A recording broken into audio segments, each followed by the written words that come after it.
አጀሬት ምን ፍለጋ መጣሽ?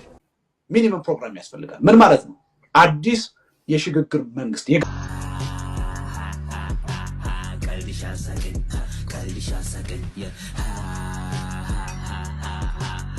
እኛ እያልን ያለነው ምንድነው? አለና አማራጭ ለምሳሌ አሁን የኛን ከወሰድክ ዝርዝር የሆነ እኛ ለ2 ዓመት የሚቆይ የሽግግር መንግስት ያስፈልጋል ብለን የሽግግር መንግስት የሚል ሐሳብ ይነሳል።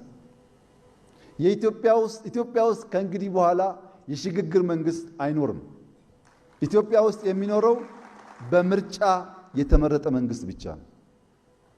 በህዝብ ውሳኔ የተመረጠ መንግስት ብቻ ነው። ለምን እንኳን እንደ እድርና ቁብ ሰብሰብ ብለን ተውትና አሁን ባለንበት ቁመናን ጠንክረን የምናስበው መከወን ችግር ሆኗል። ለምን ሽግግር ይላሉ ያላችሁ እንደሆነ በቀላሉ መሃላችን ገብተው ሊጫወቱ፣ ሊከፋፍሉ፣ ሊበትኑ የሚፈልጉ ኃይሎች የሚያዩት ሐሳብ እንጂ የኢትዮጵያን ሐሳብ አይደለም።